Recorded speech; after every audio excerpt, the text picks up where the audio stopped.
MIDCतील Sahyadri starch कंपनीचा कुपवाडमधील नागरिकांच्या जीविताशी खेळ, प्रदूषण नियंत्रण मंडळाचे गांधारीची भूमिका। मिरज MIDC मध्ये गेल्या कित्येक वर्षापासून सुरू असलेल्या सह्याद्री स्टार्च या कंपनीच्या पाणी आणि हवेच्या प्रदूषणामुळे कुपवाड शहरातील शिवशक्तीनगर परिसरातील नागरिक चांगलेच हैराण बनले आहेत। केवळ पैशाच्या आणि गुंडगिरीच्या जोरावर नागरिकांचा आवाज दडपून टाकून खुलेआमपणे केमिकल युक्त दूषित पाणी कंपन्यांच्या बाहेर सोडून पाण्याचे प्रदूषण केले जात आहे।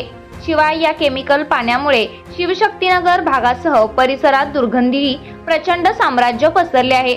याकडे प्रदूषण नियंत्रण मंडळ आणि महानगरपालिकेच्या आरोग्य विभागाचे पूर्णपणे दुर्लक्ष आहे।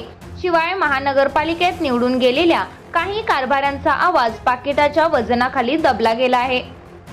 सह्याद्री स्टार्च या कंपनीने कुपवाड मिरज रस्त्यावर सोडलेल्या केमिकलयुक्त पाण्यामुळे गेल्या महिन्यात 20 एप्रिल आणि 30 एप्रिल या 2 दिवसात मेंढपाळांची 15 मेंढरे दगावली आहेत। काल गुरुवारी मेंढरे दगावल्यानंतर मेंढपाळांची घटनास्थळी आक्रोश सुरू केला। हा आक्रोश पाहून बघ्यांची त्या ठिकाणी गर्दी झाली। त्यानंतर मात्र यंत्रणा कामाला लागली। या घटनेची माहिती मिळताच प्रदूषण नियंत्रण मंडळाचे अधिकारी व कुपवाड MIDCचे पोलीस ठाण्याचे पोलीस पथक घटनास्थळी तात्काळ दाखल झाले। यानंतर घटनेचा पंचनामा करून मृत मेंढरांचे पोस्टमार्टम करण्यात आले। शिवाय दूषित पाण्याचे नमुनेही तपासणीसाठी घेण्यात आले।